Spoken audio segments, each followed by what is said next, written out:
Hola, ¿qué tal? Bienvenidos a un nuevo video. Hoy hablaremos un tema muy importante que es una regla de oro, muy importante en la materia de derecho mercantil, que nos ayudará a comprender un tema del cual hablaremos hoy. Para ir comprendiendo los títulos de crédito, a continuación el tema a hablar es: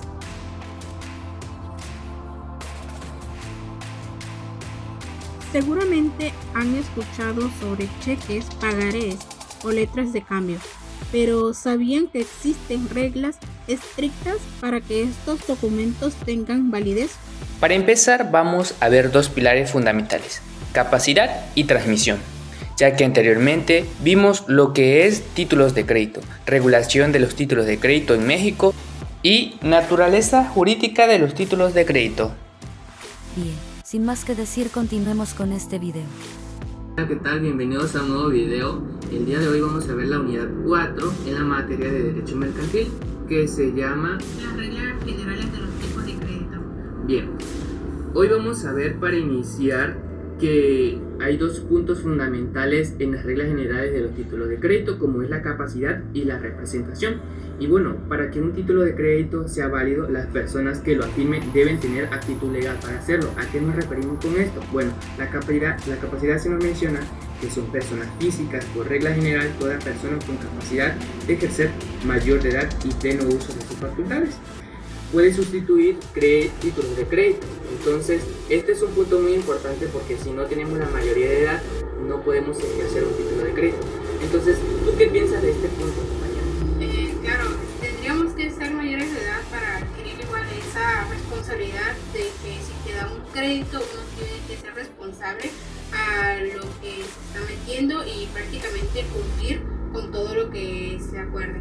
Sí, es un punto muy importante, porque si no tenemos capacidad para ejercerlo, no podemos como tal suscribir un título de crédito, y por eso es muy importante la capacidad en las reglas generales de títulos de crédito. Ahora, nosotros le vamos a dar un ejemplo. Supongamos que Luis es un joven que acaba de cumplir 19 años, acude a mí a que le dé un préstamo porque necesita comprarse algo. Yo le doy el préstamo, pero le hago firmar un pagaré que me hará saber que me va a pagar. En este caso tiene capacidad porque Luis es mayor de edad y tiene facultades mentales plenas. El resultado del pagaré es legalmente válido. ¿Por qué es legalmente válido? Porque es mayor de edad y no es menor de edad. En cambio, si fuera menor de edad, ese pagaré no fuera válido, porque es una persona menor de edad que no tiene capacidad para ejercerlo. Entonces, ¿tú piensas que este ejemplo es una práctica que se ve realmente en la vida diaria? Claro que sí, porque, siendo menor de edad no puedes adquirir esa responsabilidad que ya siendo mayor de edad estás consciente de lo que te estás metiendo. Sí, esto es un punto importante que no nada más debemos verlo así a simple vista, porque realmente en la vida cotidiana surgen muchos efectos legales cuando nosotros nos involucramos en este tipo de títulos de crédito. El ejemplo que nos menciona es de que la capacidad que tiene este muchacho para ejercer ese título de crédito. Bien, ahora, el pagaré es válido porque ya es mayor de edad y está firmado a nombre de él. Pero en caso de que este fuera menor de edad y firmó un pagaré, es inválido porque no es mayor de edad y no está en pleno uso de sus facultades. Ahora vamos con el siguiente tema. Ahora veremos otro punto muy importante que se le mencionó al inicio, que es la representación. La representación en sí se nos menciona que en derecho mercantil no cualquiera puede firmar a nombre de otro para obligar a un tercero en un título de crédito. Se requiere, uno, poder inscrito en el registro público del comercio. ¿Y en dónde podemos encontrar esto? En el artículo 9 de la Ley General de Títulos y Operaciones de Crédito. Bien, ¿qué nos dice el artículo 9, compañera? Si lo pusieras leer para que podamos entender y qué es. El artículo 9 nos dice: la presentación para otro otorgar o suscribir títulos de crédito se confiere mediante poder inscrito debidamente al registro y de comercio y por el simple declaración escrita dirigida al tercero con quien habrá de contratar el representante. Bien, a eso en el artículo 9 nos menciona lo mismo que le estamos mencionando nosotros. Se necesita de un poder inscrito en el registro público, que eso se nos menciona en el artículo 9. Y el segundo es la facultad especial, que puede ser como una carta poder o simple dirigidamente, que es para la institución que este le da a la persona un poder inscrito al título de crédito. Bien, ya vamos entendiendo cómo van funcionando la representación. Ahora le vamos a mencionar un ejemplo de cómo la representación se da, ¿no? Entonces, un ejemplo de esto es, por ejemplo, aquí tenemos Sofía es la administradora de una empresa textiles, S.A, sociedad anónima. Ella firma un cheque para pagarle 5,000 pesos a un proveedor. Entonces Sofía firma el cheque, pero el dinero sale de la cuenta bancaria de la empresa, que ya sabemos cómo se llama, no de la cuenta personal de Sofía. Ahora, Sofía actúa como representante de la empresa. Ella pone firma física, pero la dueña de la obligación es la empresa, porque ella tiene un poder legal. A esto nos referimos con representación, tener un poder legal para tú ejercer ese derecho. Ahora, Sofía aquí es la que firma y la empresa paga, y esto es representación. Ahora, ¿qué piensas tú de este punto importante, compañera? Porque se trata de que logremos comprender estos dos puntos para ir logrando mejorar el concepto de representación y capacidad. Pues claro, para poder tener la responsabilidad de eso, pues tenemos que ser conscientes de igual manera de que sea de nuestras firmas las cuales estén ahí para que nosotros, si en algún momento tengamos un problema, pues nosotros seamos conscientes de que nosotros firmamos y no nos digan de que fue otra persona porque nosotros fuimos el que firmamos ese documento. Sí, de hecho nada más este ejemplo no es nada más uno que puede suceder, porque va a depender el caso o la forma, por ejemplo, de un cheque, un pagaré, una letra de cambio. No van a ser lo mismo, porque el caso va a depender de la forma en que se esté dando. Y ya mencionamos el primero, que es la capacidad, y la representación, que son dos puntos muy importantes en las reglas generales que se debe tener en cuenta. Luego ahorita vamos a ver el punto número 3, que es transmisión de los títulos de crédito. Ahora que logramos comprender los dos primeros temas, vamos con el siguiente para ir con los demás temas. Bien, el siguiente punto que se le mencionó es la transmisión de los títulos de crédito. Las otras formas de cómo se pueden transmitir los títulos de crédito son documentos muy circulantes. ¿Por qué? Porque lo que significa que están diseñados para pasar de mano en mano, fácilmente, dependiendo de cómo se hayan emitido, se transmiten de la siguiente forma, que son, el primero es títulos al portador, y los siguientes son los títulos nominativos y la cesión ordinaria.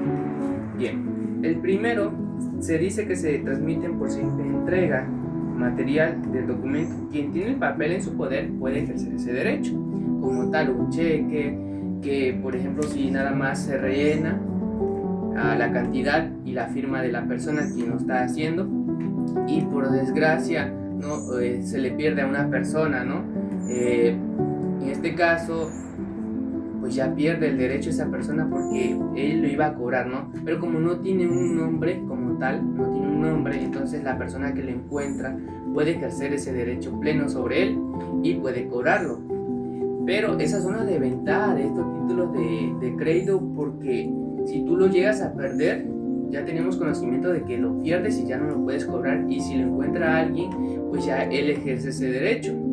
¿Y en dónde lo podemos encontrar este artículo? En el artículo 69 de la Ley General de Títulos y Operaciones de Crédito. Bien, si lo buscamos bien, este artículo nos va a mencionar la forma. Dice, sección tercera de los títulos al portador. Artículo 69 dice, son títulos al portador los que no están expedidos a favor de persona determinada, contengan o no la cláusula al portador, que es lo que se le mencionaba, o sea que no tiene nombre y solamente está como la firma y el monto, ¿no? Entonces tú lo puedes cobrar si lo encuentras. El artículo 70 también nos menciona que los títulos al portador se transmiten por simple tradición.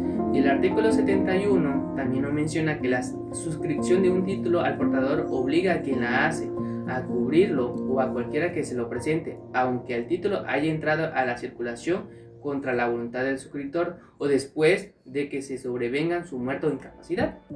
Entonces venimos entendiendo que los títulos al portador solamente se transmiten por simple entrega, o que un ejemplo que le encuentres, ¿no? Y nada más esté con la cantidad y la firma de la persona que lo transmite, ¿no?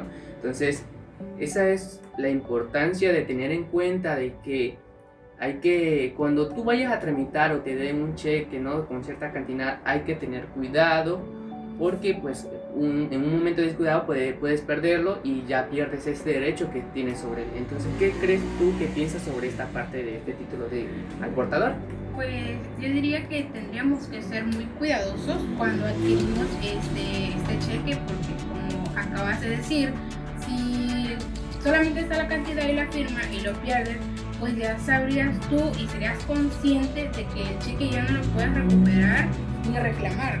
A lo contrario de que si tienes tu nombre, tu firma y la cantidad, pues eres válido de que el cheque lo canceles, porque nadie lo puede cobrar por ti, porque necesitarían tu identificación. Sí, de hecho, ese que mencionas, que para poder cobrarlo, que necesite de identificación, son los títulos nominativos, que así se le llama. Estos son aquellos expedidos a favor de una persona determinada. Su transmisión requiere de un proceso más formal, que es lo que la compañera menciona, como la identificación de este. Y este título nominativo lo vamos a encontrar en el artículo 23 de la Ley General de Títulos y Operaciones de Crédito, para confirmarlo y fundamentarlo. Bien, aquí tenemos el artículo 23, nos lo va a leer nuestra compañera, para que podamos entender dónde se visualiza. Artículo 23. Son títulos de crédito nominativos los expedidos a favor de una persona,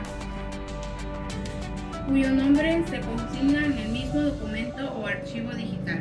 Sí, como tal, el artículo aquí nos está mencionando todos los requisitos que tiene, digamos, el cheque, ¿no? Si está relleno con la información de la persona, el lugar y fecha donde se debe cobrar, todos estos datos importantes que tiene el título nominativo, en caso de que tú lo llegas a perder, pues, y quien lo encuentre ya no puede ejercer ese derecho de cobrarlo, porque como viene con tu información tuya, ¿no? Entonces esa persona no puede cobrarlo, a menos que tú lo que hagas una cancelación de eso, de donde se explique que lo hayas perdido o te lo hayan robado. Entonces tú haces una cancelación. Ahora, la siguiente es la sesión ordinaria. Esto se nos menciona que es una transmisión de un título nominativo por sesión ordinaria, y este es un procedimiento mediante el cual es un título y valor emitido a nombre de una persona específica, es decir, como acciones de una empresa o un bono. Pero también se nos menciona que no se transfiere de una persona mediante el endoso. ¿Y qué es el endoso? Anteriormente ya vimos lo que era el endoso, ¿no? Que es lo que viene atrás del pagaré, o lo que se puede hacer a través de un cheque. Atrás, pues desde aquí del cheque podemos agregar unas frases que como tal son unas letras, que va a depender del caso del endoso que vayamos a ver o se vaya a realizar. El tipo de endoso se lo vamos a mencionar más adelante para que vayamos comprendiendo cómo esto funciona. Entonces, no funciona como el endoso, que es la firma al reverso, que es lo que le menciono, sino a través de un contrato de cesión de derecho regido por el derecho común, el derecho civil. Y esto lo podemos encontrar en el artículo 37 de la Ley General de Títulos y Operaciones de Crédito. Para fundamentar esto también se lo vamos a decir, para que vayamos comprendiendo de qué va tratando la sesión ordinaria. Artículo 27. La transmisión del título nominativo por sesión ordinaria o por cualquier otro medio legal diverso del endoso subroga al adquiriente en todos los derechos que el título confiere, pero la sujeta a todas las excepciones, personas que en el obligado habría podido poner el autor de la transmisión ante esta. El adquiriente tiene derecho a exigir la entrega de este título. Este es un punto muy importante, porque ya no se trata nada más de hacer un endoso, sino se trata ya de hacer un contrato, ¿no? Así como el contrato de una compraventa para cederle los derechos a esa persona. Ahora, el siguiente punto que veremos hoy es el punto número 4, en las reglas generales también. El punto número 4 es el concepto del endoso. Ya vamos al punto de... Continuamos con los siguientes temas, ya que hemos logrado ver cómo funciona una parte de las reglas generales. Bien, el concepto de endoso le vamos a dar una definición para que se vaya comprendiendo de qué es el endoso. Ok, dice que el endoso es el acto mediante el cual el titular de un documento financiero, como un cheque, pagaré o acción, transfiere los derechos de cobro o propiedad a otra persona o entidad, que este acto se realiza mediante la firma del documento al reverso con una declaración del endoso. Bien, lo que nos mencionó la compañera fue el concepto de endoso. Muchos ya sabemos qué es el endoso porque anteriormente ya hemos visto estos temas, pero regularmente a veces esto pues no nada más se ve en ejemplo, ¿no? Lo que lo han visto o lo que lo han vivido han escuchado sobre el endoso. Y yo tengo un ejemplo aquí del endoso porque una vez trabajé con un grupo de personas que hacían estos tipos de, digamos que ellos brindaban un título de crédito, se le llama prestaciones. En este caso, la persona podía sacar un crédito, no sé, 3,000 pesos, pero en este necesitaría un representante, uno que lo avale. Es decir, en el caso de esta persona saca el crédito, si cuando llegaba el día de cobro y no pagaba, el aval se tenía que hacer responsable, o sea, el aval tiene que pagar. ¿Por qué? Porque el documento dice que tú eres el aval y no hay otra forma de demostrarlo que no sea, porque tú en el documento que tú firmas te hacen que eres el aval de esa persona, también viene el monto de cuánto se sacó, entonces tú eres el aval de esa persona y esas personas te van a cobrar a ti porque como tú eres el representante de esta persona, entonces estas personas le llegaban a cobrar al verdadero deudor, pero como él le decía no tengo para pagarle, ahorita no puedo, entonces lo que hacían, iban con el aval y él les pagaba. El aval tenía que responderle, aunque el deudor original no quisiera pagarle. Por eso es muy importante que cuando vayamos a sacar un título de crédito, no nada más saquemos por sacarlo, sino que entiendamos que esta parte del endoso es muy importante, porque si tú quieres sacar un título de crédito y como tal, no sé, le digo a mi compañera, no, voy a sacar un título de crédito y quiero que tú seas mi aval, yo saco el crédito, pero cuando llega el límite de fecha de pago para que yo vaya a pagar, no voy a pagar y no sé, la empresa me está marcando para que yo realice el pago y yo le digo no puedo, no tengo el dinero suficiente porque no sé, no tengo el dinero a la mano. Entonces lo que hace la empresa es ubicar al aval con la información que ella tiene y puede ir a la casa o sea a su domicilio de ella para irla a cobrar, donde se le va a explicar por qué se le va a estar cobrando a ella, ya que el deudor original no está pagando. Entonces, ¿tú qué piensas de este punto importante que es el endoso? Ok, en esa manera a veces siento que es como una responsabilidad que cae entre nosotros, porque si uno está consciente de que ya sacó un préstamo, uno debería ser responsable. Obviamente se pone un aval por dado caso de que, no sé, llegaras a tener una emergencia médica y digas, no, pues en mi aval lo va a corresponder por mí, pero uno sería consciente de que pues no es porque la persona quiera, sino es por cuestión de salud. Pero cuando hay momentos en que la persona no quiere pagarlo y lo mandan a su aval, pues uno debería igual de ser y de asimilar que uno, si ya se adquirió ese compromiso, uno debería desempeñarlo, porque sí, no es nada más como de sacar y que el aval lo pague porque como tal él no se lo gastó, o sea, uno lo gastó propio y no debería de pagarlo. Sí, de hecho a muchas personas cuando sacan títulos de crédito o prestaciones así, actualmente un ejemplo, en este caso yo he sacado títulos de crédito, me han dado, no sé si han logrado llegar a conocer esos vales que dan, ¿no? Algunas empresas que son muy comunes, por ejemplo, aquí en Macuspana hay empresas que dan crédito, ¿no? Te piden información, te piden un pagaré, te piden un aval. Entonces, esta persona, tú sacas tu título de crédito, ¿no? Tu prestación, que es el dinero.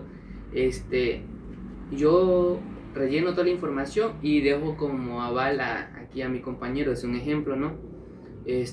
Yo me gasto el dinero y llegando a la hora, la quincena que es para pagar, me voy y digo a la empresa, no tengo para pagarlo. Entonces, lo que hace la empresa, ¿no? Es ir con el aval. Pero hoy en día a veces hay que tener mucho cuidado porque no solamente hay que sacar dinero, porque actualmente muchas de las personas se aprovechan. Y esta es una de las desventajas, que muchas personas sacan crédito y se van o huyen con el dinero y ya dejan el aval que pague él. Entonces son muchas desventajas que tiene al sacar un crédito. O sea, hay que entender bien que el endoso no nada más es la transmisión de un derecho, sino obligaciones que uno tiene que hacer. Bien, Ya que comprendimos el concepto de endoso, vamos a ver los elementos personales. ¿Y cuáles son estos elementos personales? Bueno, para empezar tenemos que los elementos personales del endoso son partes involucradas en la transferencia de un título de crédito, que es el endosante quien recibe el derecho, es decir, la persona que recibe, y el endosatario quien adquiere siendo cruciales para la validez del acto con los requisitos personales, es quien adquiere ese derecho. O sea, el endosante es quien recibe el recibo del endosatario y quien lo adquiere es la otra persona. Entonces estos son los elementos personales, el endosante y el endosatario.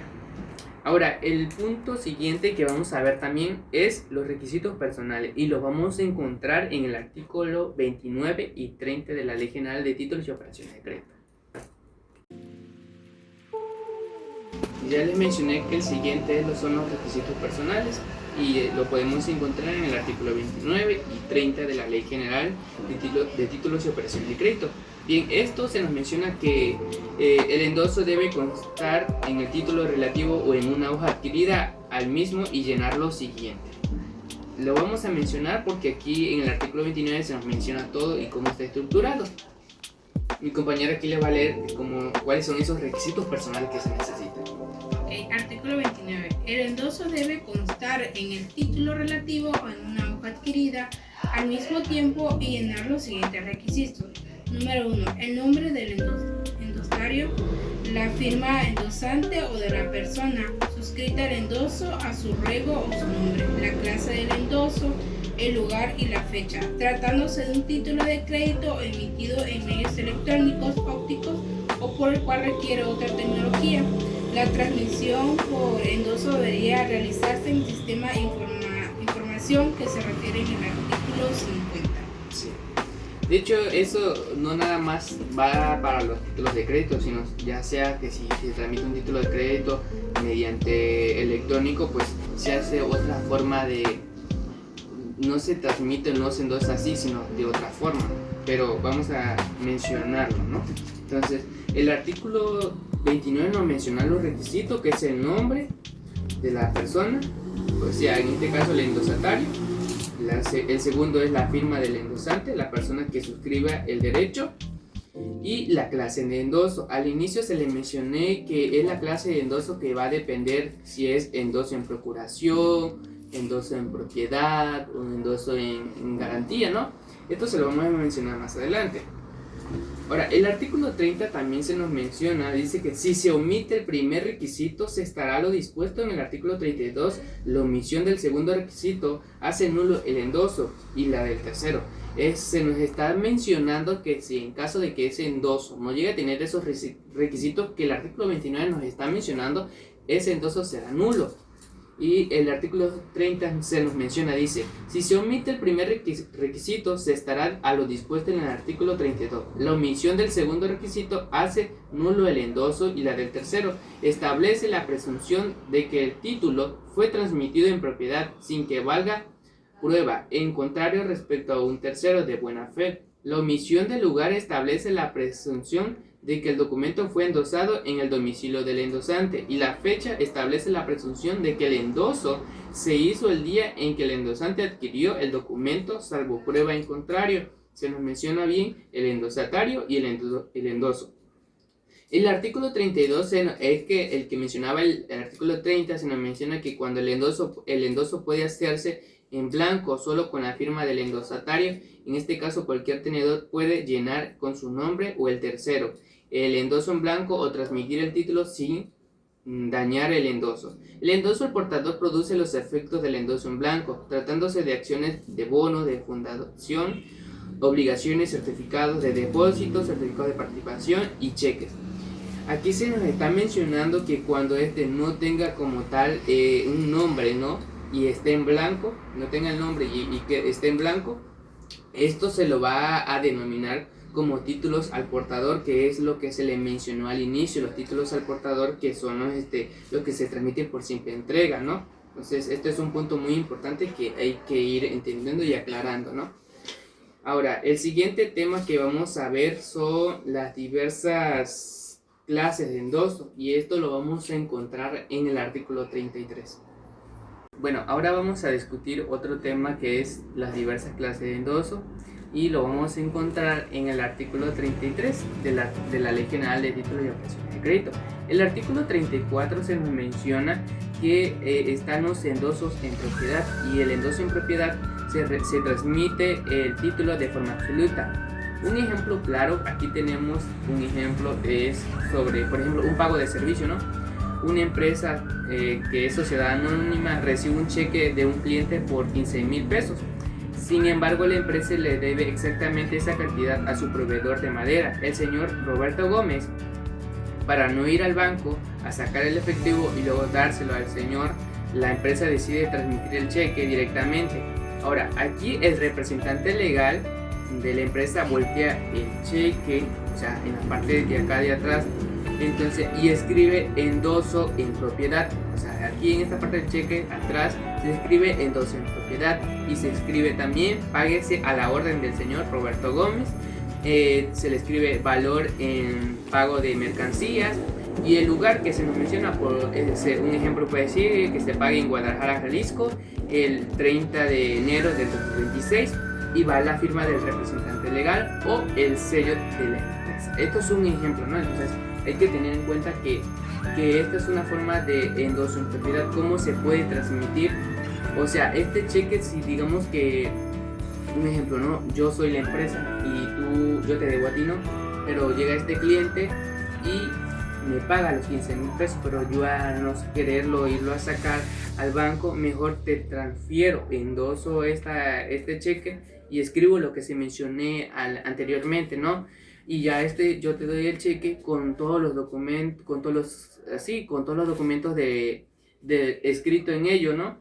Y ya tú puedes irlo a cobrar, ya tú cobras y ya la deuda se paga.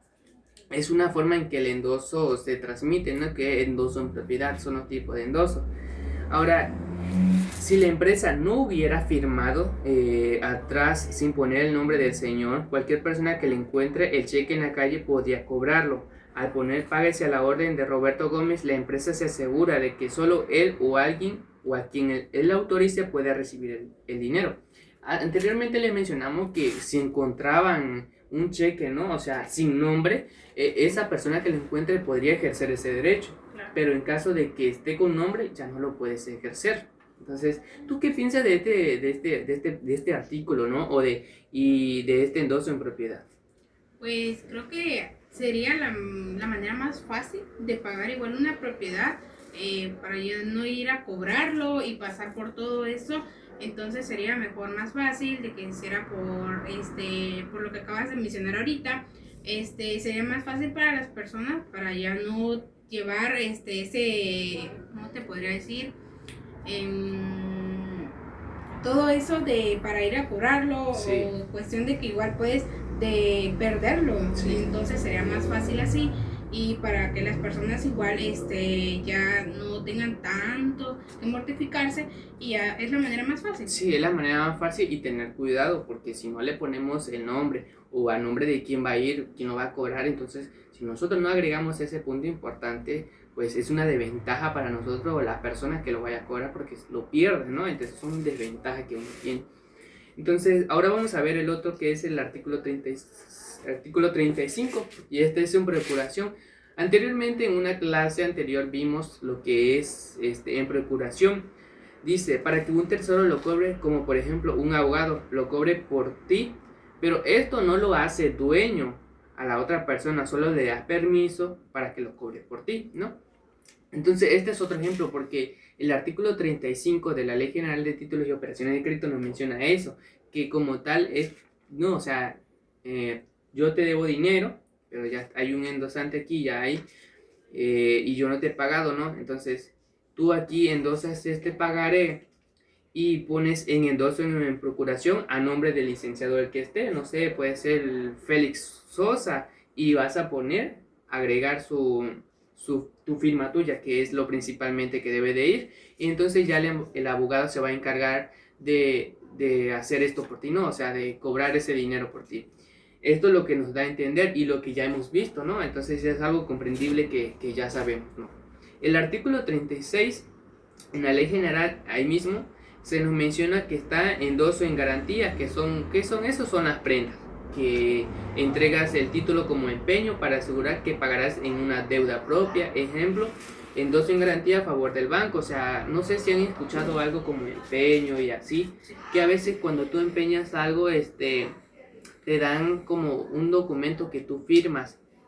Bueno, a mí me han comentado, ¿no? De que cuando una persona fue a empeñar algo o una prenda, le hicieron firmar un documento, ya que se menciona que ahí tú puedes decir en qué día puedes ir a buscar esa prenda, ¿no? O en qué día vas a volver a devolver ese dinero para que te entregue ese bien, ¿no? Entonces, a eso no se refiere el artículo 36, ¿no? Pero tiene que ir con lo mismo, te hacen rellenar, y eso va a depender de cada caso, porque esto es un ejemplo que se le está dando, no va a ser igual para todos, va a depender. Entonces hay que tener importante este caso, ¿no? Ahora, el siguiente tema que vamos a ver son la transmisión por recibo, y ahorita le vamos a mencionar porque estos se encuentran en el artículo 40 y 41. Bien, continuamos con el siguiente tema, que es la transmisión por recibo, y vamos a leer el artículo 40 y 41 para ir comprendiendo de qué tratan la transmisión por recibo. Nuestra compañera nos va a leer un poco de estos artículos para ir comprendiendo la base de esto. Artículo 40. Los títulos de crédito pueden transmitirse por recibo de su valor extendido en el mismo documento o en hoja adherida al favor de un responsable de lo mismo cuyo nombre debe hacerse constar el recibo. La transmisión por recibo produce los efectos de un endoso sin responsabilidad. Artículo 41. Los endosos y las anotaciones de recibo en un título de crédito que se conteste o se cancele legítimamente no tienen valor alguno. El propietario de un título de crédito puede testar en los endosos y recibos posteriores a la adquisición, pero nunca los anteriores a ella. Sí, de hecho eso es muy importante porque hay que tener en cuenta esos puntos que se mencionan en el artículo, ¿no? Pero tenemos aquí un ejemplo práctico para que se vaya entendiendo de lo que estamos diciendo, ¿no? Digamos que aquí tenemos un ejemplo sobre pago por parte del avalista. Anteriormente le mencionamos esto, ¿no? Del avalista. Y ya vemos cómo estos se van entrelazando entre sí, ¿no? Bien, tenemos un ejemplo de que Juan emite un pagaré a favor de María, que es avalado por Pedro. María no puede cobrarle a Juan y le exige el pago a Pedro, el avalista. Pedro va con María y le pagas, digamos que en este documento decía que era por 10,000 pesos, entonces esta persona le paga los 10,000 pesos del pagaré que decía el pagaré. Entonces María, en lugar de hacer un endoso en propiedad, atrás escribe en letra que recibí de Luis la cantidad de 10,000 pesos a favor de este título y lo firma, que es lo muy importante que cuando tú hagas este endoso firmes, porque si no, no va a valer, va a ser nulo. Entonces hay que tener en cuenta esto. Entonces ya cuando, en este caso ya Pedro pagó, ¿no? Entonces Pedro le entrega el papel a Juan, ahora Pedro es el nuevo dueño del título y puede cobrarle a Juan.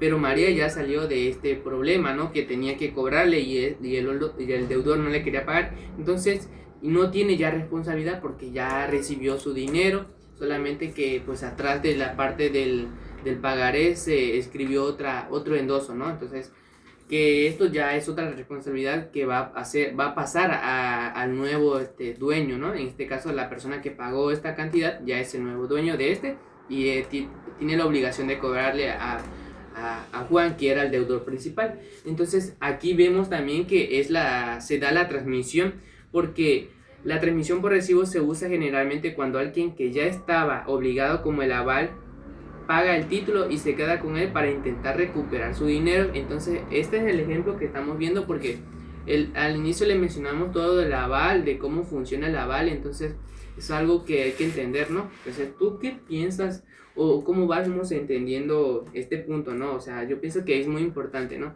Porque aquí en gran parte pues ya María ya se libró, ya el aval le pagó la cantidad que decía el pagaré. Entonces ahora el nuevo dueño, que es Luis, tiene que cobrarle a Juan, ¿no? Entonces...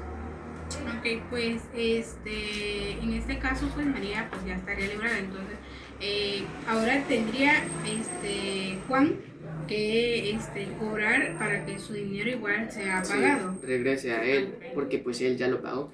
Eso es lo que le mencionamos, porque la parte de ser un aval en un título de crédito es muy importante tenerlo en cuenta, porque no nada más se trata de ser aval, sino de que entender el concepto de aval es ser el representante en caso de que esta persona no pague. Hay que tenerlo muy en cuenta. Entonces esto es muy importante. Aquí y a esto se le llama transmisión por recibo, que es lo que se nos mencionó en el artículo 40 y 41 de la Ley General de Títulos y Operaciones de Crédito.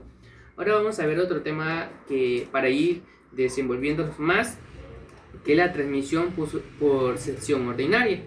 Mi compañera también nos va a dar un concepto de esto para mencionarlo y aclarando, ¿no? Bien, mi compañera nos va a mencionar acerca de este tema, porque la transmisión por cesión ordinaria es otro punto muy importante, ¿no? Okay. Nos dice que es la forma de transmitir un título de crédito siendo las reglas del derecho civil.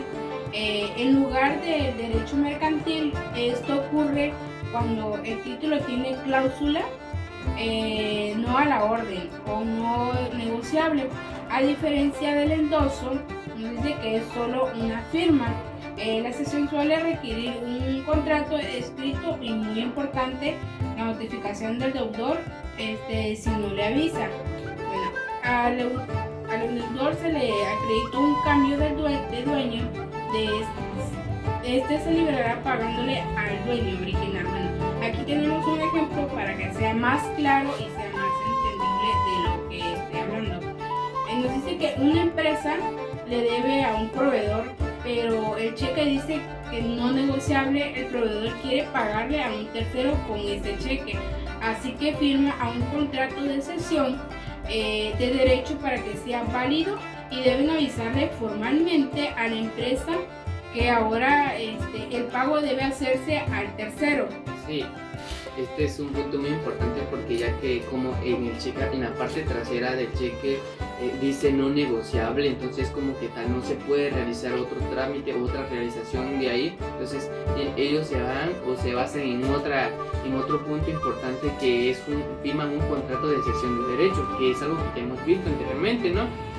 Donde tú cedes el derecho de una propiedad o el contrato de una compraventa. Entonces es algo muy parecido a lo que se menciona, supongo yo.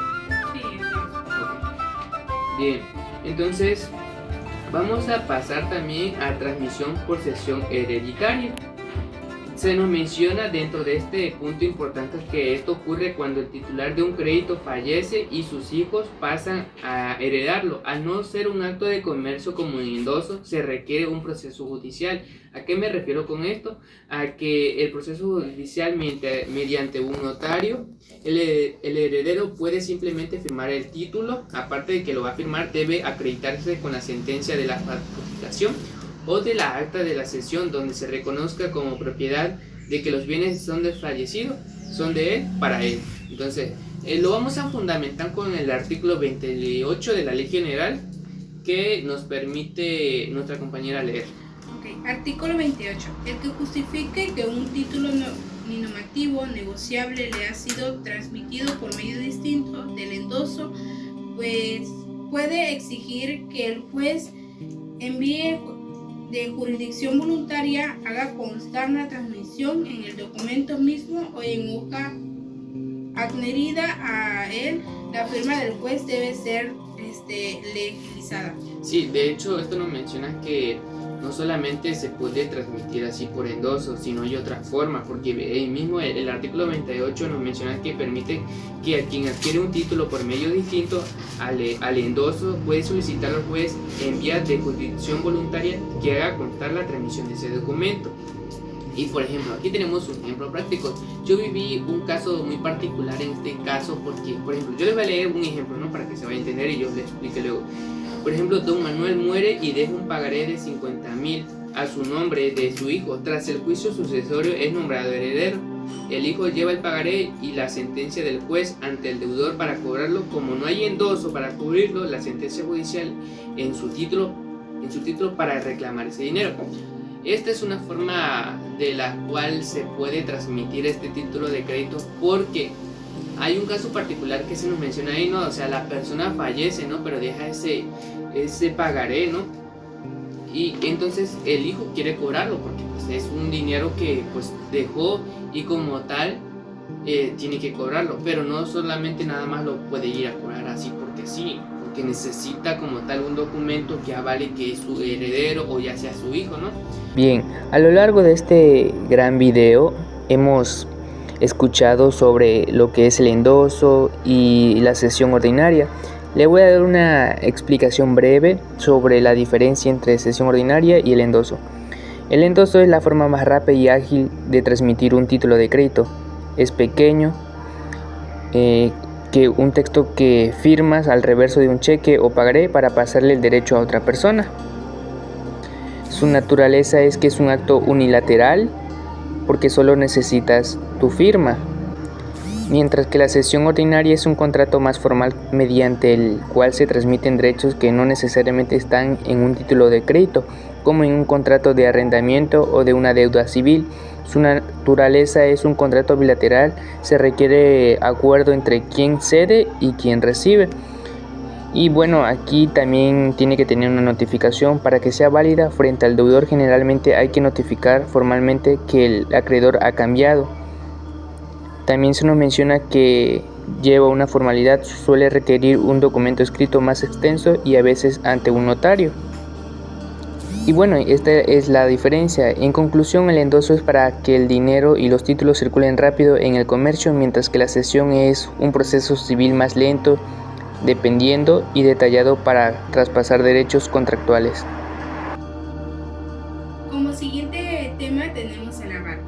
¿Qué es el aval? Es una garantía personal que se otorga para asegurar el pago de un título de crédito. El avalista se compromete a pagar el título si el deudor principal no lo hace. Un ejemplo, si una persona saca un crédito, como estuvimos diciendo anteriormente, si la primera persona no lo paga, la segunda persona pues tiene la obligación, no tanto como la primera persona que sacó el dinero, pero requiere con la obligación igual de pagarlo, ya que la otra persona pues no lo está haciendo.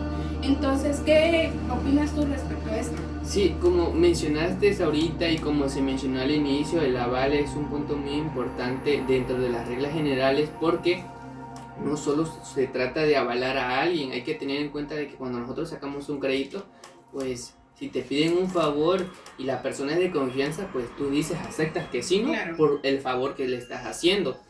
Pero hay personas que pues se aprovechan, ¿no?, de uno y ya luego sacan su crédito y te dejan avalado. Y lo que pasa ahí es que, no sé si han escuchado sobre historial crediticio, ¿no? Cuando tú vas a otra empresa a sacar algo o a comprar algo, eso te afecta porque tienes un crediticio, un historial crediticio mal, donde has quedado de ver, porque no sé si lo has escuchado. Sí, igual tenemos un ejemplo de que a veces la persona saca el dinero y no pide autorización a la persona y a veces da el número de teléfono. Y entonces ha pasado, y es algo que normalmente pasa, de que te marcan y te dicen que tú vas a pagar el dinero de tal persona y a veces hay momentos que tú ni la conoces, no sabes ni quién eres. Entonces son cuestión de que se marque y diciéndote que tú tienes que pagar porque te dejan como aval para pagar el dinero. Sí, hay que tener muy en cuenta que nada más hay que ser aval de una persona, aunque sean nuestros familiares, porque hay casos particulares de que hasta tu familiar te deja embaucado en esa deuda y tú tienes que pagarlo.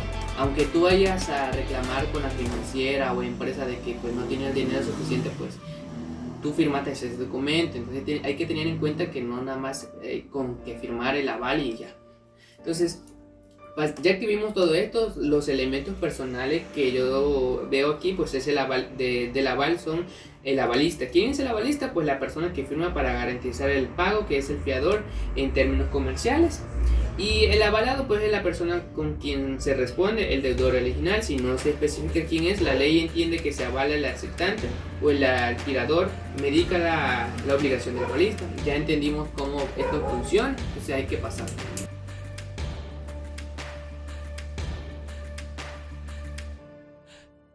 Como siguiente tema tenemos la aceptación de títulos de crédito.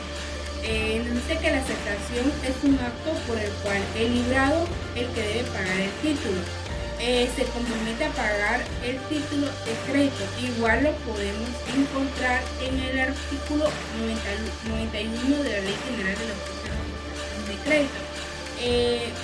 ¿Me podrías decir cuáles son los requisitos de la aceptación? De hecho, sí, mira, los requisitos se nos menciona que están los requisitos, el lugar y el tiempo. Los requisitos deben constar que en el título mediante la palabra acepto, es decir, en el papel o cheque que esté, debe de constar la palabra, como hemos visto al inicio, el endoso en procuración, endoso en garantía, endoso en propiedad, todo eso hay que tenerlo en cuenta, ¿no? Entonces, pero en este caso tiene que tener la palabra acepto u otro equivalente y la firma. Como siempre, la firma es muy importante.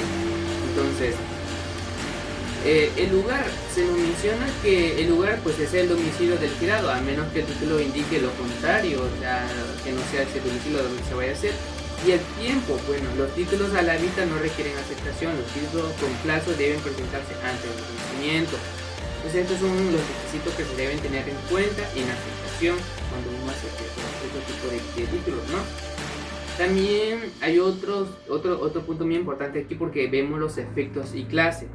En efectos y clases se nos menciona que los efectos del girado se convierten en aceptante y que queda obligado a pagar el vencimiento sin excusa. Es algo muy importante porque en el aval lo podemos ver muy el ejemplo, ¿no? Que sin excusa tienes que pagarlo aunque pues ya eres el aval, ¿no?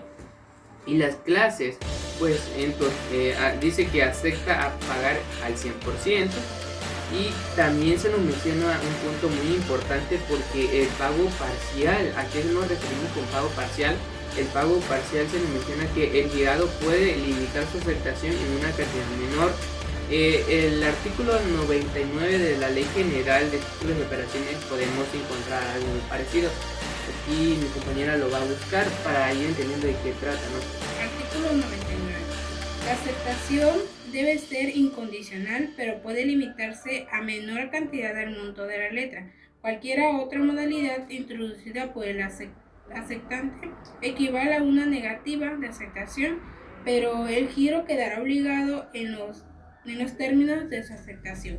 O sea que, digamos que si no tengo, digamos que el dinero completo, puede hacer un pago parcial, ¿no? O sea, como una cantidad menor darte, eso está asegurando que te estoy pagando, tal vez no completo, pero que te estoy dando un pago, la mitad de un pago, ¿no? Entonces es un punto muy importante porque, y tú no te puedes negar a recibirlo, porque en este caso yo te voy a pagar y tú eres lo que lo va a recibir, entonces yo tengo que pagarte, pero tú no te puedes negar a recibir esa parte, ¿no? Porque en el artículo nos menciona eso.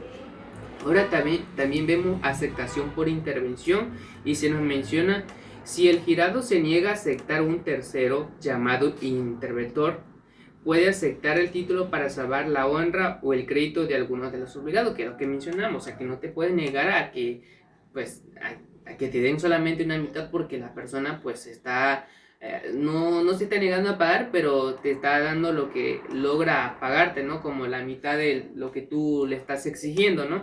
Es algo muy obvio, ¿no?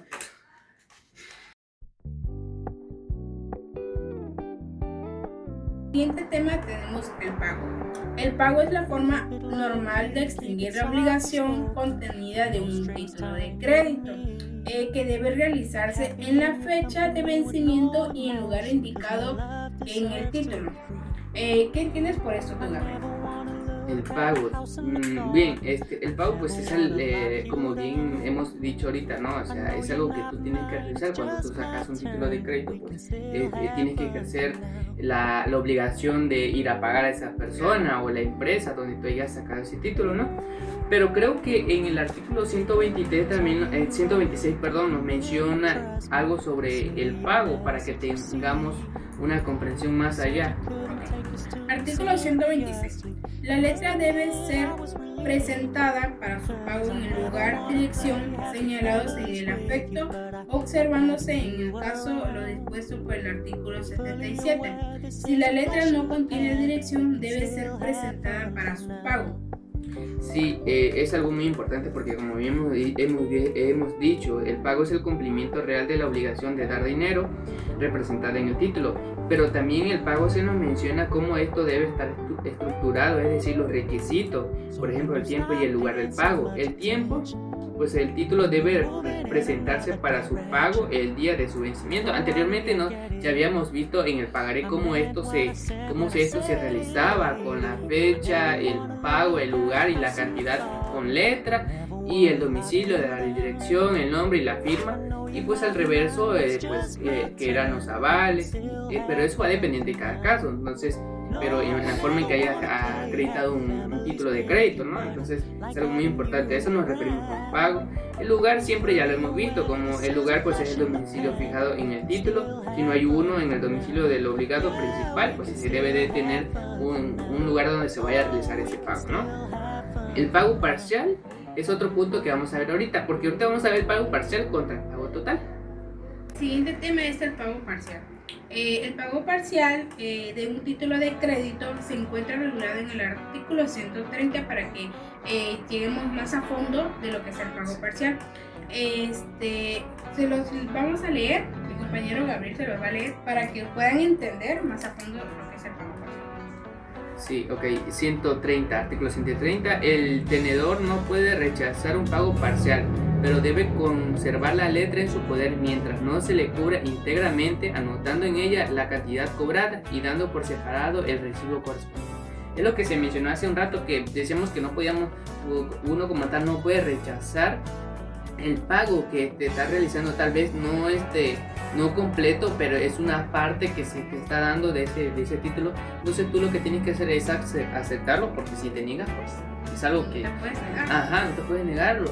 Entonces la persona está haciendo lo que puede para pagarte y tú tienes que aceptar esa voluntad, ¿no? Entonces, porque en el artículo 130 eso es lo que nos dice: el tenedor no puede rechazar un pago parcial, pero debe conservar el título, aunque no le esté pagando completo, debe conservar ese título en su poder, anotando en el cuerpo el documento la cantidad que se le ha cobrado. Entonces, eso es un punto parcial, ese es el pago parcial, el pago parcial de esto. Ahora vamos a ver lo que es pago de una obligación con un título de crédito. Entonces lo vamos a encontrar en el artículo 7 de la Ley General de Títulos y Operaciones de Crédito. Se nos menciona que los títulos de crédito dados en pago de una deuda se presumen recibidos bajo la condición salvo buen cobro. Es decir, esto significa que la deuda original no se extingue hasta que el dinero del cheque o pagaré entra realmente a la cuenta del acreedor. Bien, voy a leerle el artículo 7 para ir comprendiendo de qué nos da a entender el pago de una obligación, ¿no? O sea, porque como tal debemos entenderlo bien y fundamentarlo. El artículo 7.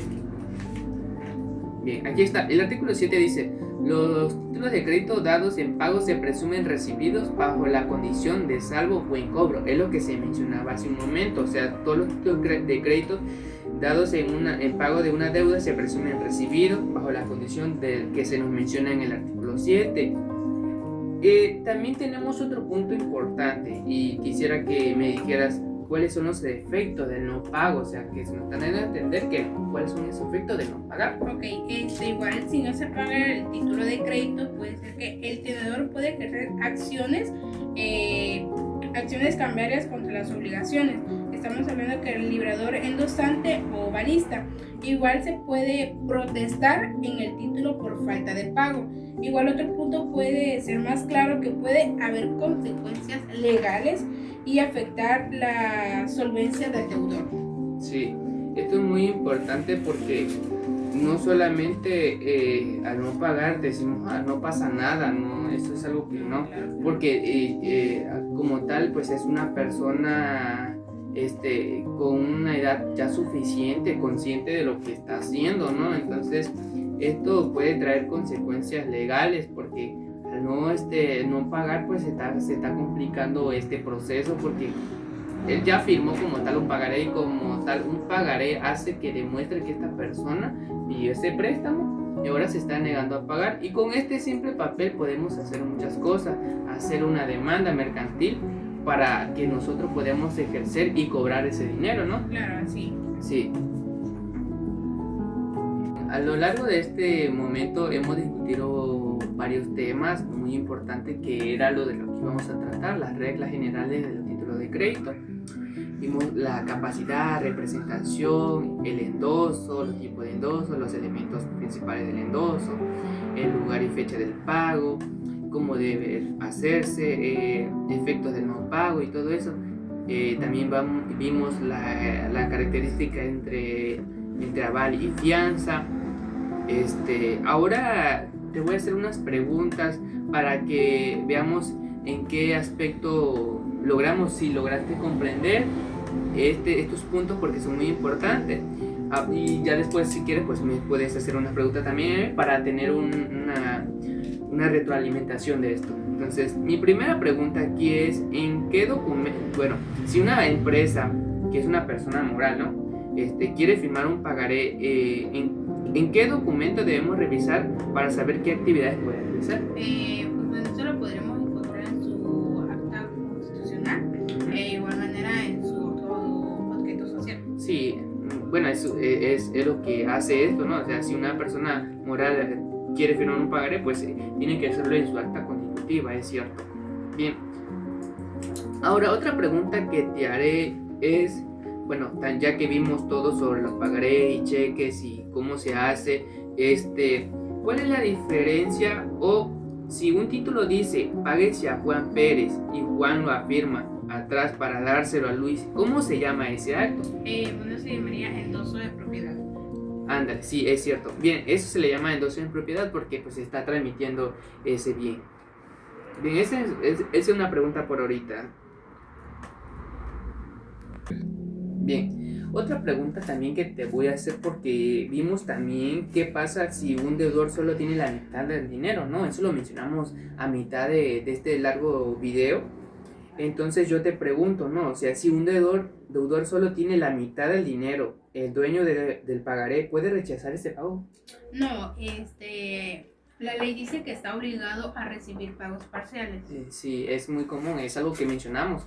Y es cierto, porque no podemos rechazar el pago si el Señor nos está pagando de buena fe, claro, y está haciendo la manera por pagar. Entonces nosotros no nos podemos negar a rechazar ese pago.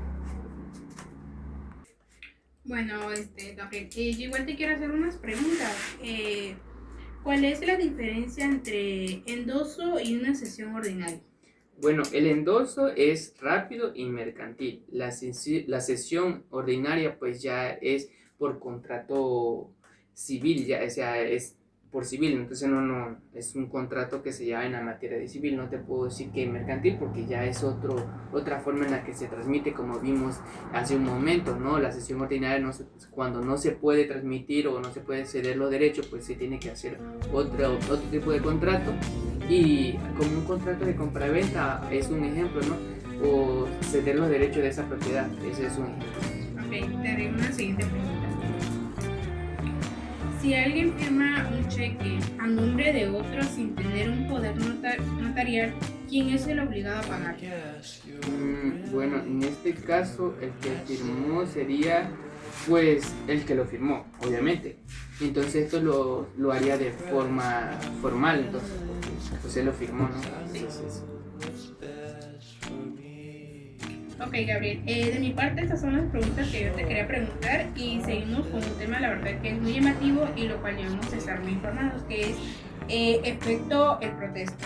Ok, sí, daba las preguntas que nos hicimos y tú me hiciste, claro, porque hay que recaudar que no solamente hay que estar discutiendo o preguntándonos nada más, sino que hay que tener una retroalimentación para saber de lo que estamos diciendo, ¿no? Así es. Entonces, vamos a continuar con el tema que tú mencionas, que es el protesto. Bien, se nos menciona que el protesto es un acto solemne y formal que sirve para demostrar de manera auténtica que un título de crédito fue presentado en tiempo, pero que el obligado se negó a aceptarlo para pagar. Ahora, el protesto pues es algo lógico, como se mencionó ahorita, es el acto jurídico que generalmente es realizado ante un notario, que es o un corredor público, por el medio del cual se hace constar que un título de crédito fue presentado oportunamente y que el obligado no cumplió con su compromiso.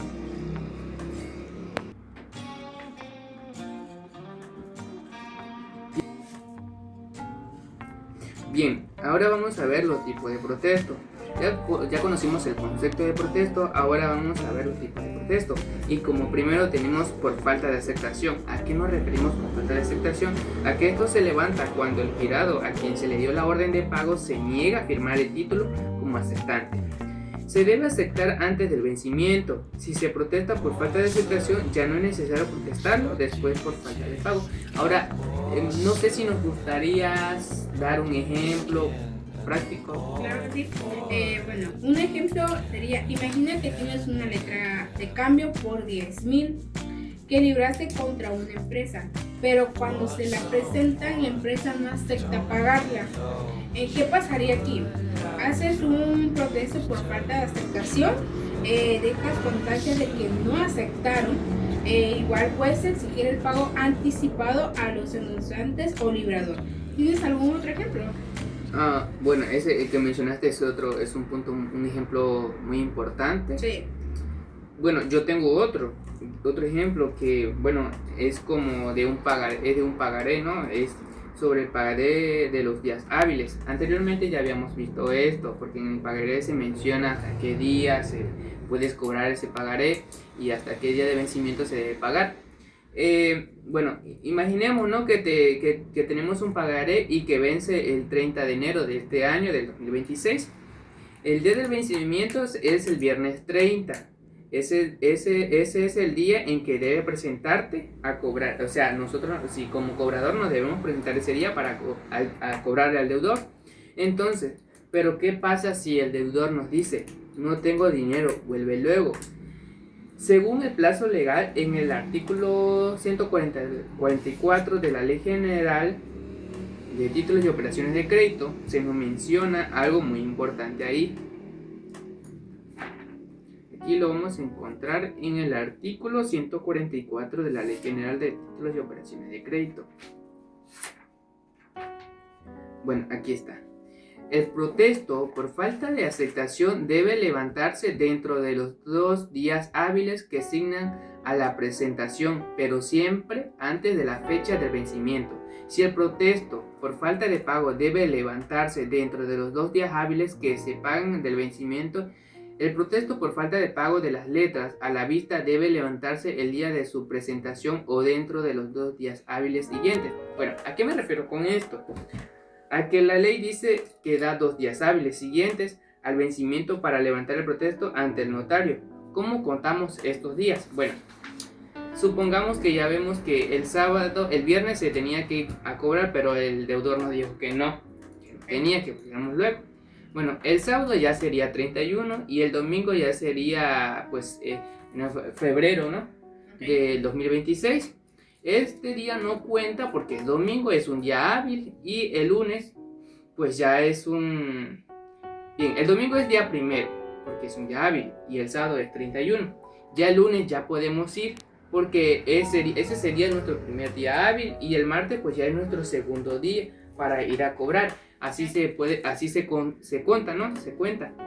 Y bueno, como le menciona, ¿no? Ahora, esto es lo que hablamos sobre de mi ejemplo, ¿no? Del tipo de protesto, porque el que tú mencionaste es igual, es muy importante. No todos son iguales, pero cada uno lleva diferente. Sí, va diferente y va a variar, no todos son iguales. Ahora vamos a ver otro punto muy importante dentro del protesto, que es por falta de pago. ¿Qué pasa? Bueno, como lo mencionamos hace un rato, dice que se levanta cuando el título ya aceptado o vencido se presenta para cobrar el dinero y el obligado se niega a pagar. Debe hacerse dentro de los 2 días hábiles siguientes del vencimiento. Es lo que en mi ejemplo que yo di, cómo se cuenta. Si el viernes se tenía que ir a pagar, se tenía que ir a cobrar nosotros y el deudor nos dijo que no, que volviéramos otro día después, entonces el sábado no se cuenta porque es 31 y el domingo porque es día primero, también son días hábiles, ¿no? Entonces ya nosotros tendríamos lunes y martes para ir a cobrar, que serían los 2 días hábiles, que es lo que se nos menciona en el artículo 144. Ahora, también mencionamos otro punto dentro de esto es el lugar, fecha y formalidades. El lugar y fecha lo podemos encontrar en el artículo 139 y 140. El lugar se nos menciona que debe se debe hacerse en el domicilio fijado en el título por la aceptación o el pago, si no hay uno en el domicilio del obligado. En el pagaré, anteriormente ya hemos visto el pagaré, supimos cómo rellenarlo en una clase anterior que vimos particularmente. Entonces ya sabemos un poco de cómo agregar el lugar, todo esto. Pues en el lugar se agrega el lugar de la persona, del deudor, principalmente del deudor, y la fecha en que se va a pagar, porque nosotros tenemos que agregar en el pagaré la fecha en que tú vas a ir a cobrar ese dinero, y una vez que te pague, pues ya tú le entregas su pagaré, no te lo puedes quedar porque pues ya él te está pagando, lógicamente. Ahora, fecha, la falta de aceptación dentro de los plazos de presentación o los días de hábiles siguientes. Tienes que ponerle pues por lo menos 2 días hábiles y tiene que ser comprensible. Bueno, voy a leerles el artículo 139 y 140 para que nosotros logremos comprender qué es lo que dice y no nada más lo estemos diciendo nosotros, o sea, lo estoy solamente diciendo yo, o sea, para fundamentarlo, ¿no? Artículo 139, se nos menciona del protesto. La letra de cambio debe ser protestada por falta total o parcial de la aceptación de pago, salvo lo dispuesto en el artículo 141. Artículo 140. El protesto establece en forma auténtica que una letra fue presentada en tiempo y que el obligado dejó total o parcialmente de aceptarla o pagarla, salvo su disposición legal expresa. A ningún otro acto puede sustituir el protesto. Bien, eso es lo que ya nos venía entendiendo de lugar y fecha. Ahora, el artículo 141 que nos mencionó el 139, aquí nos menciona: el girador puede dispensar al tenedor de protestar la letra, inscribiendo en ella la cláusula sin protesto, sin gastos o su otra equivalente. Estas palabras que nos menciona aquí deben de estar dentro del documento que se menciona, sin gastos u otras equivalentes. Esta cláusula no dispensa al tenedor de la presentación de una letra para su aceptación o para su pago, ni en un caso de dar aviso le da de falta a la aceptación o de pago a las obligaciones en vía de regreso. Y bueno, en el caso de este artículo, la prueba de falta de presentación oportuna incumbe al que invoca en contra del tenedor si a pesar de la cláusula del tenedor hace el protesto. Los casos serán por su cuenta, la cláusula escrita por el tenedor o por endosante. Bien, eso es lo que vamos a ir comprendiendo, o sea, porque aquí se nos da la fecha y el lugar. Este papel tiene que tener estos requisitos, que hace rato igual mencionamos los requisitos fundamentales del pagaré o un cheque que deben tener, porque si no, pues no, se vuelve nulo, ¿no? Así, todos los pagarés y cheques tienen que tener a fuerza requisitos de la persona para que igual pueda cobrar. Sí. Ahora, ya vimos que es lugar y fecha. Ahora, por falta de pago, pues ya también lo vimos, que es cuando pues los días hábiles, un ejemplo que mencionamos hace rato. Ahora, el efecto del protesto también dice que conserva las acciones cambiarias y permite demandar no solo al deudor principal, sino también a los endosantes y sus avalistas. Como mencionamos al inicio, el aval, o sea, es algo que debe estar bien entendido, porque aquí se nos menciona que el endosante pues también van si demanda, pues van también ahí dentro de él porque están endosando, y evita que el deudor diga en juicio que nunca le presentaron el documento para cobrarle cuando no es así. Entonces este documento es muy importante, entonces siempre se ha manejado así, y esto es un documento que se utiliza todos los días o en cualquier lugar, que debemos tener en cuenta. Igual un ejemplo que podríamos dar, que Juan tiene una letra de cambio por 10,000 pesos contra Carlos, que vence el 15 de marzo. Carlos no paga. Juan levanta el protesto el 16 de marzo por notario. Ahora Juan puede exigir un pago endosante o librador quien emitió la letra. Es como los ejemplos anteriores que estaba dando. Sí, y bueno, en el último tema, para terminar este tema, que es muy importante en las reglas generales del título de crédito, bueno, tenemos por último la cláusula sin protesto o sin gasto. Hace un momento mencionamos lo que debería llevar ese documento sin protesto. Esta es una cláusula, obvio. Es una anotación que el girador o endosante escribe en el título para dispensar o perdonar al tenedor de la obligación de levantar el protesto. Es algo que hay que tener muy en cuenta, porque también se nos menciona que esto es una simplificación procesal. Si el título dice sin protesto, el dueño del documento puede demandar directamente a los firmantes sin necesidad de ir a un notario. O sea, es la facilidad que tiene esta fase del protesto, ¿no? O la cláusula que tiene que venir escrita. Y bueno, el efecto también se nos menciona que reduce los costos como gastos notariales y hace más fácil rápida la ejecución judicial, perdón. Y la limitación, aunque se libera del protesto, no libera al tenedor de la obligación, porque también se nos presenta que de la obligación de presentar el título para su pago en los tiempos legales. Igual un ejemplo así claro para que quede más especificado, tenemos uno que dice: Ana tiene una letra de cambio con esta cláusula es contra Pedro por 50,000. Ahora dice que Pedro no paga al vencimiento. Ana puede ir directamente a cobrar a Pedro a los endosantes sin necesidad de hacer otro protesto, se ahorra el trámite y el costo del protesto, como acabas de decir. Sí. Después de todo este largo momento que estuvimos hablando, discutiendo, dando ejemplos de los temas, de las reglas generales, bueno, con esto hemos cubierto todos los pilares de las reglas generales, como tal, por ejemplo, la capacidad. ¿Quiénes son estos? Pues quien pueden firmar, como las personas mayores y que tengan pleno uso de sus facultades, y las empresas como objeto social en capacidad. Igual tenemos la presentación. ¿Quién puede hacer esto? Firmar por otro sin necesidades de poder notarial. Sí, y también está la transmisión, que es todos estos puntos que estamos mencionando es como ya los puntos que son para ir concluyendo los conceptos como capacidad, representación, transmisión. Por ejemplo, la transmisión es como viaja el título de endoso o por cesión o por sucesión. Aval, garantía solidaria, yo pago si él no paga. Sí, esto es el aval. El aval es algún concepto que vimos a lo largo de este video que fue muy simple. Sí. Muchos tal vez no se logra comprender en algunos conceptos porque no se da ese concepto, no se da entendible. Pero creo que para mí el concepto más fácil de entender creo que es el aval y la capacidad también para mí. Bueno, todos son puntos importantes que hay que saber comprender. Pero el aval es un punto que fue muy importante porque pues la garantía es la solidaridad. O sea, yo pago si él no paga. Y aparte es algo que es prácticamente en la vida de todas las personas. Sí, o sea, el aval es algo que se ve, tal vez no se vea diariamente, pero en algunos lugares sí se ve. Otro punto muy importante aquí es la aceptación cuando el tirado dice: si yo ya te pagaré.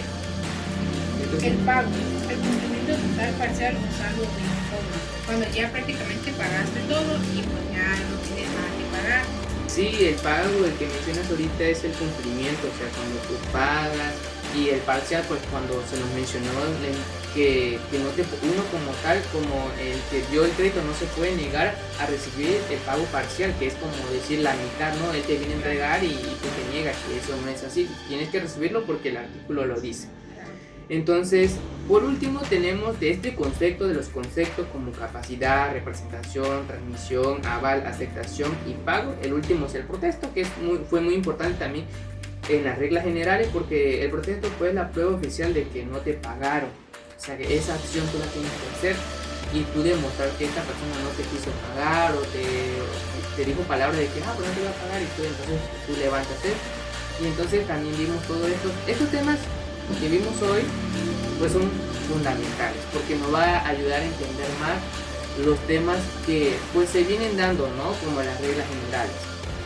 Entonces, de nuestra parte es todo. Espero que este video les guste y que puedan comprenderlo un poco más, porque pues son puntos importantes que nosotros debemos entender, no nada más. A mí lo que más me gustó fue en capacidad y representación, el aval y el pago.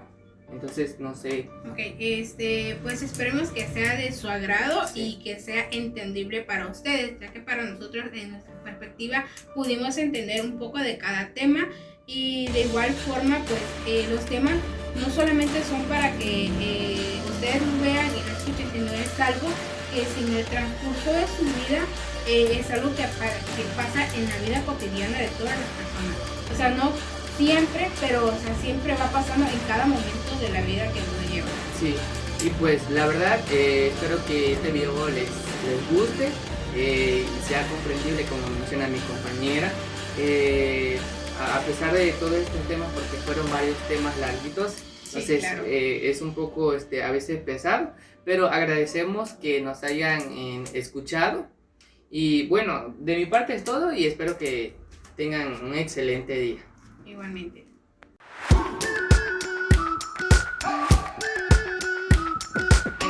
We've been waiting for so long. We've been waiting for this time to begin. We ain't getting any older.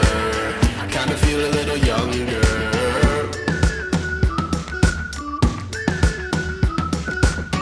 Run away and embrace the day.